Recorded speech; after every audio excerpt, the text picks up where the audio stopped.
Mário Quintana pediu para que não fizéssemos da nossa vida um rascunho, porque a gente poderia não ter tempo de passar a nossa vida limpo. Dos 4 evangelistas que escreveram sobre Jesus, só 2 conviveram com Jesus. Mas Marcos e Lucas, mesmo sem terem convivido, foram fiéis aos que ouviram ou psicografaram sobre Jesus. Tiveram tempo de passar não só os textos, mas as suas próprias vidas a limpo. E principalmente foram grandes investigadores. Eu te faço uma pergunta. Você já parou para pensar qual o motivo da primeira casa do botão, essa da gola, ser na horizontal e todas as outras serem na vertical? Nunca investigou ou parou para pensar sobre isso? Sabe dizer por quê? É que o pescoço, ele faz muita pressão nessa parte da camisa. A casa do botão na horizontal dificulta a abertura do botão. As outras casas na vertical são abertas com mais facilidade, inclusive mais fáceis, para que a gente possa desabotoar a camisa. E por falar em roupa, dizem que roupa preta emagrece. Pode ser. Mas se roupa preta emagrece, você vai comer roupa preta? É isso? Eu acredito que a gente não pode viver como autômatos. É preciso pensar. Os evangelistas Marcos e Lucas, mesmo não conhecendo Jesus, não só copiaram ou reescreveram. Dustin ensina: você nasceu original, não se torne uma cópia. Você só ouve e copia, não discerne, não pensa? Como é que funciona a procissão? O padre vem na frente e dá a ideia da música. Os anjos, todos os anjos. 13 de maio. A 13 de maio, na cova da Iria, no céu aparece a Virgem Maria. Não é isso? Meu avô morreu dizendo que não havia procissão mais bonita do que a que acontecia na terra dele. Na época da Semana Santa, Cachoeira de Minas, muitos romeiros iam para lá. Ônibus lotados de fiéis. E uma vez um ônibus que ficava parado num lugar alto da cidade, contou meu avô, começou a descer a ladeira. E o padre que vinha na frente da procissão, vendo aquele ônibus, sendo o primeiro a ver a cena, ele grita: olha a jardineira, nome do ônibus. E o povo da procissão que vinha atrás começou a cantar: ô jardineira, por que estás tão triste? Mas o que foi que te aconteceu? Olha, há quem diga que isso é uma piada da época em que o arco-íris era preto e branco. Pode ser. O que eu quero te dizer é que a gente não pode ser uma cópia. A gente não pode ser autômato o tempo inteiro. Diferente do que alguns dizem, a vida não te dá um caminho, ela te dá uma bússola.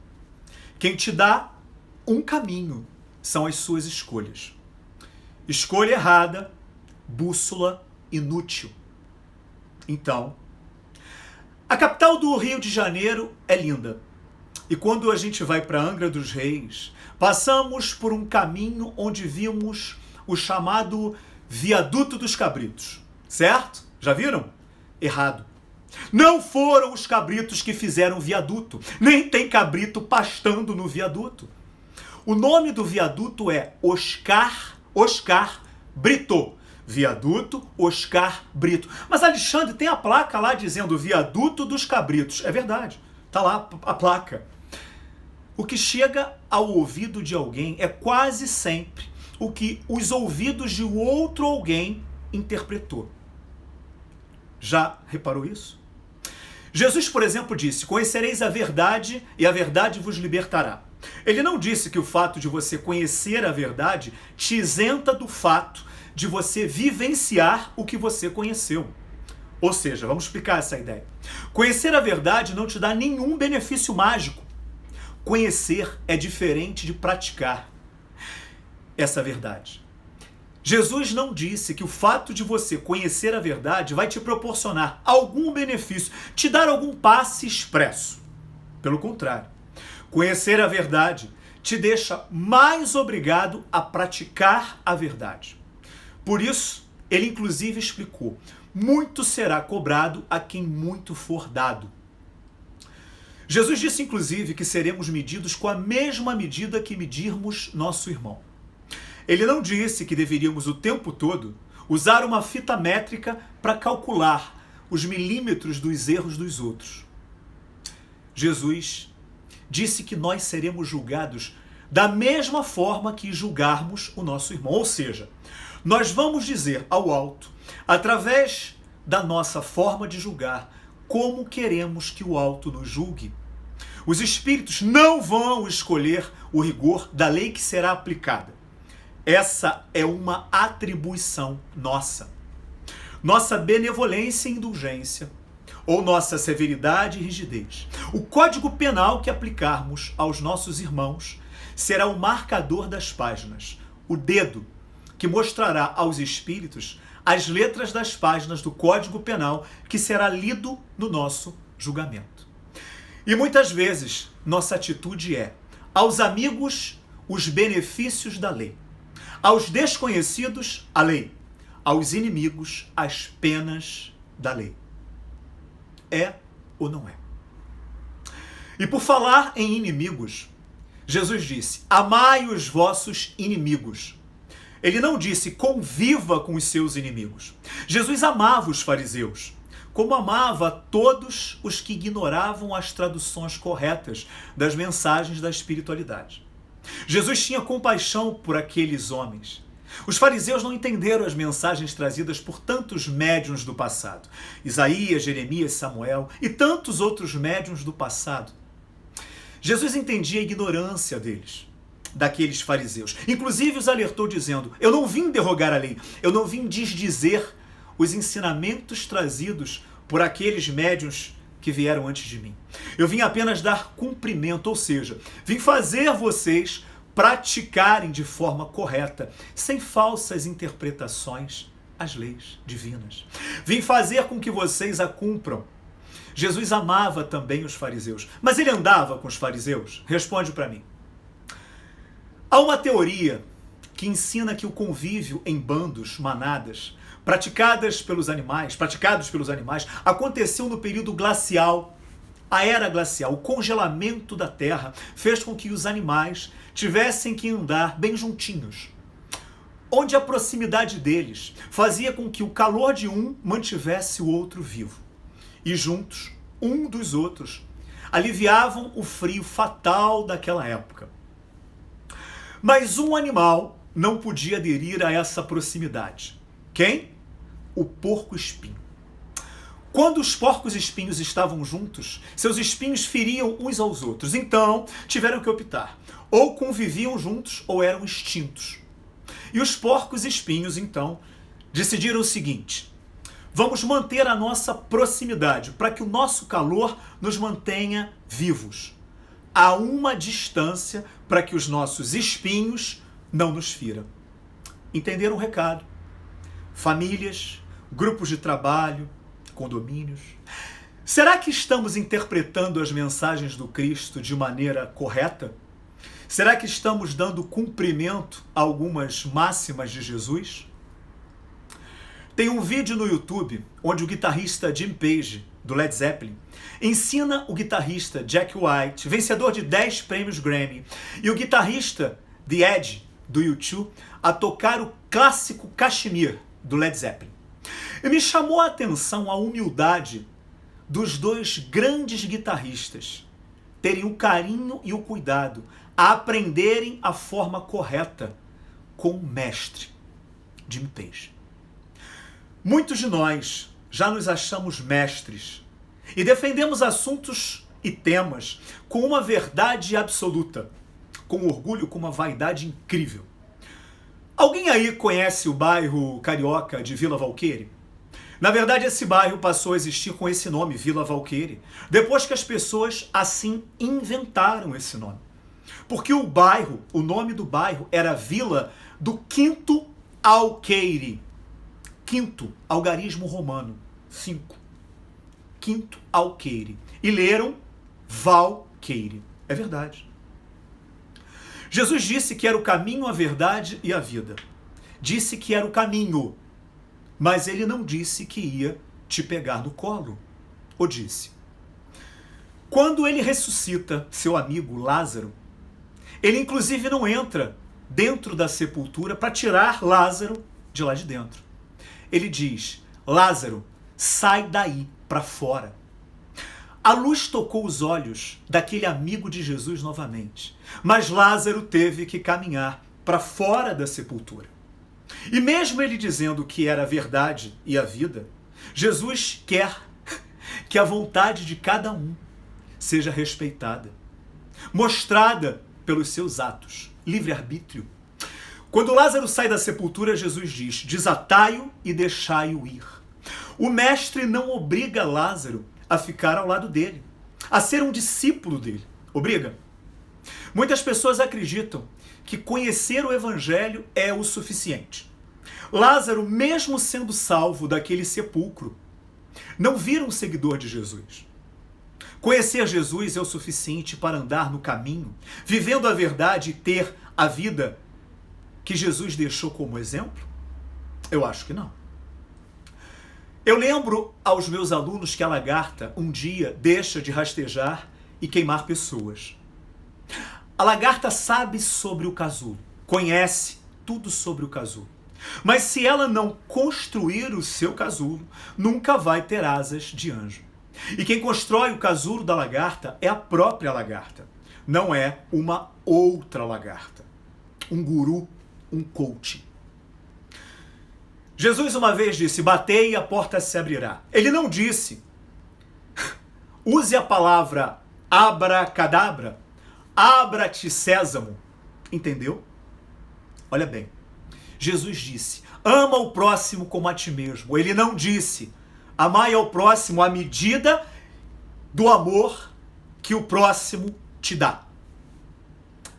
Ele não disse que a falta do amor do próximo, por ele mesmo ou por você, obriga a você a se destruir, disse, ou a deixar de amar o próximo. Porque eu não consigo amar o próximo como a mim mesmo. Porque eu não me amo. Repara, amar ao próximo como a mim mesmo. Não consigo porque eu não me amo. Eu deixo o próximo fazer comigo o que ele quer. O próximo me tira a paciência, a tolerância, a calma, a paz, a serenidade, a tranquilidade. Eu sou um fantoche na mão daquele que não tem amor. Você dá ao outro a autoridade sobre como você deve reagir? É isso que acontece o tempo inteiro. Jesus disse: buscai e achareis. Mas o que estamos buscando? Porque Jesus não falou que vamos achar o bem. Entenda bem, buscai e achareis. Estamos buscando o bem? Porque segundo esse mestre, vamos encontrar aquilo que estamos procurando. Você está à procura do bem? Um outro exemplo. Jesus avisa, faça por onde que eu te ajudarei. Ou seja, é preciso fazer por onde. Só tem um detalhe. Essa frase não foi dita por Jesus. Aliás, faça por onde que eu te ajudarei. Nem está na Bíblia. É verdade. Na Bíblia, temos 4 frases que lembram essa instrução. 1 Coríntios 15, 33, João 1, 17, João 13, 35, Provérbios 13, 20. Se te disseram que Jesus usou a expressão, te disseram errado. E a própria interpretação foi realizada de maneira equivocada. Não é: dize-me com quem andas que eu te direi quem és. Já ouviu isso? É: dize-me quem és que eu te direi com quem andas. Porque tudo é sintonia. Quem você é aquilo que você atrai. Sintonia. A seu encontro, sua busca, vai ter como o resultado o que você está sendo, não é o que você está pedindo. Jesus disse na frente daquela mulher de vida duvidosa, que invade a casa de Simão o fariseu: muito será perdoado a quem muito amou. Ou seja, como também lembrou Paulo de Tarso, o amor cobre uma multidão de pecados. Não a sua confissão no confessionário cobre uma multidão de pecados. Muito pecado será perdoado a quem muito amou, e não a quem muito no confessionário se confessou. De Vila Valqueire, você pode chegar rapidinho para o bairro de Realengo. Conhece Realengo? Hein? Não, você não conhece Realengo. Você conhece o bairro do Real Engenho. No transporte público vinha Real com a palavra engenho, abreviada. E-N-G-O. Engo. Jesus nos ensinou que a cada um será recompensado segundo a sua obra. Ele não ensinou que a cada um será recompensado, dado, conforme a sua fé. E a sua ação, não a sua intenção. É isso que resolve. Não me canso de dizer isso. A intenção é o que faz com que você haja. Por isso a fé é uma motivação e não a solução para a realização. Pois é. A gente tem entendido umas coisas de forma errada.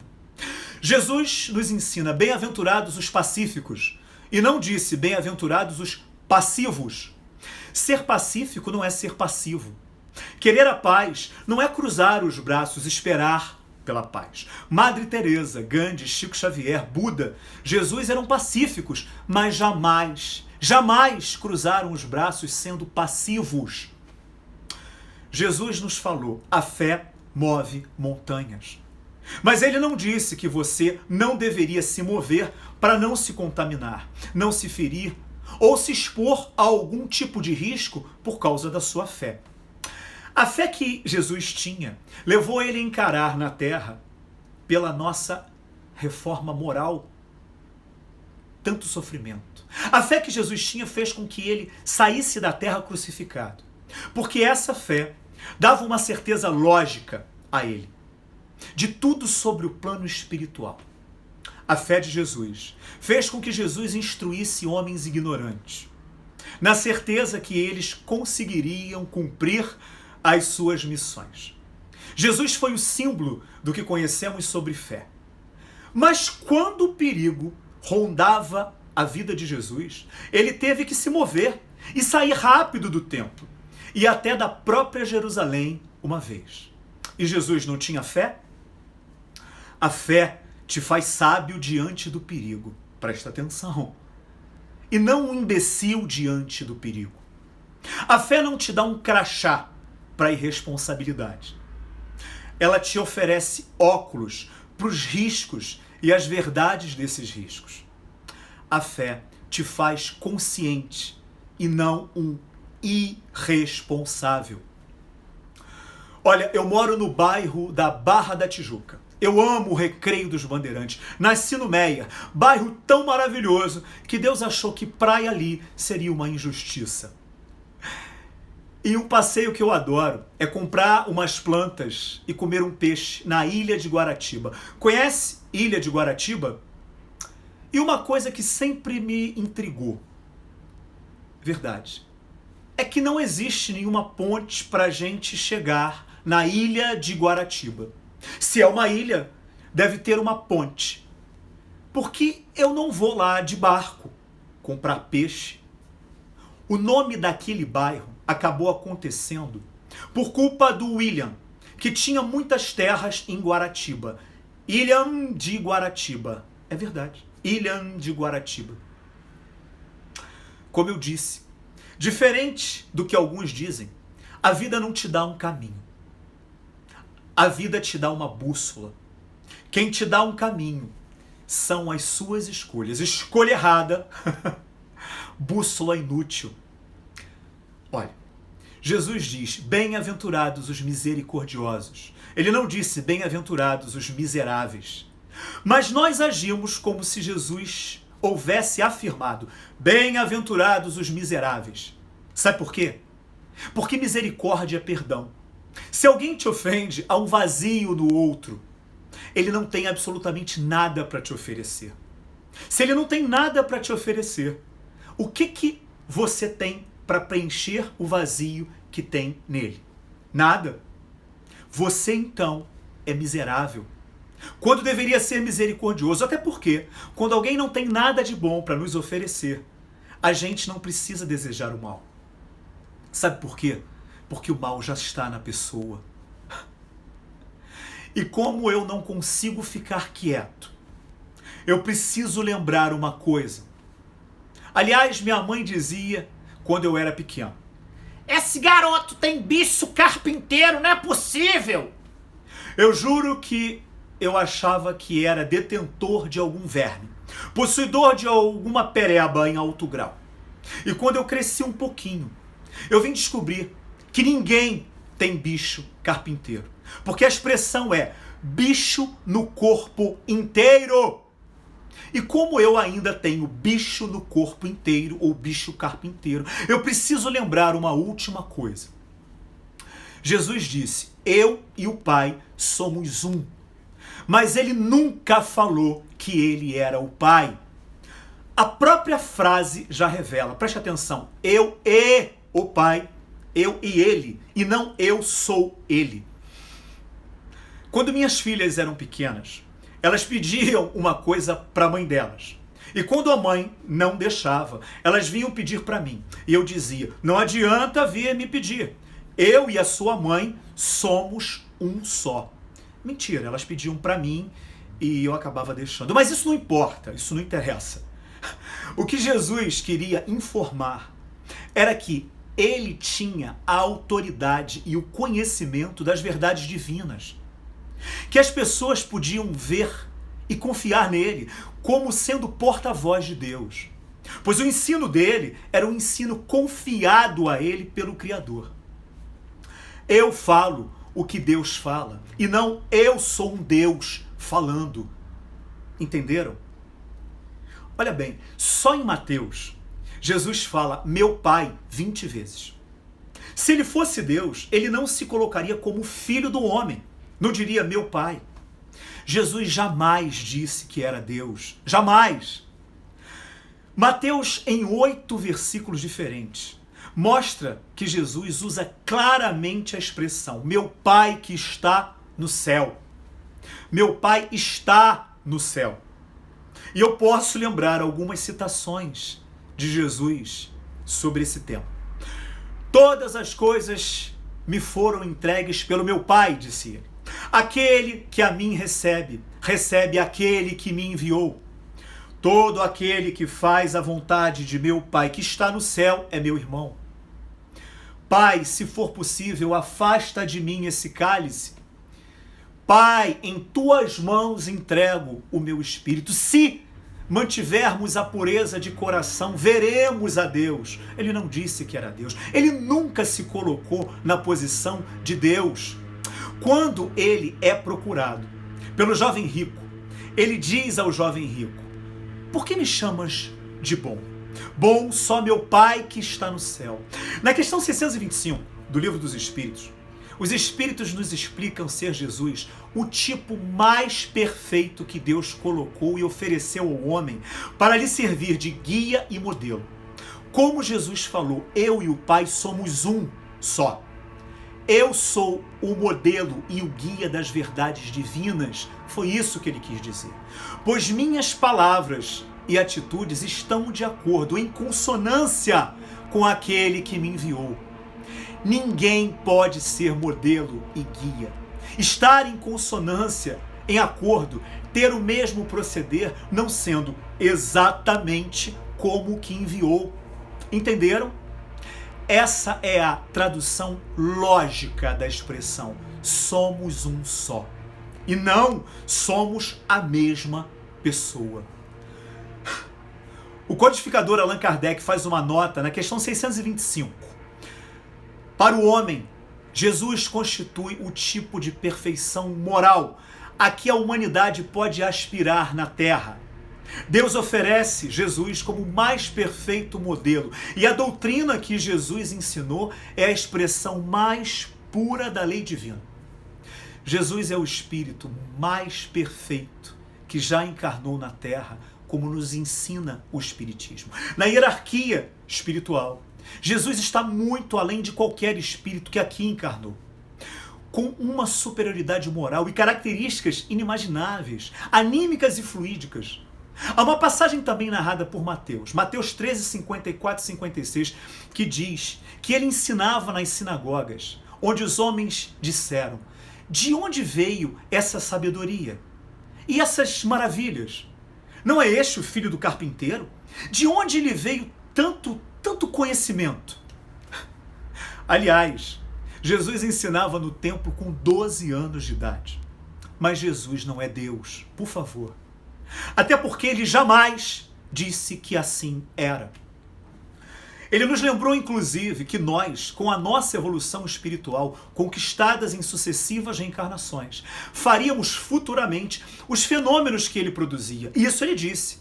Vós sois deuses. Vocês podem fazer as coisas que eu faço e coisas maiores que as coisas que eu faço. Mas foi muito mais fácil conciliar nos concílios da igreja a ideia de que Jesus era o próprio Deus.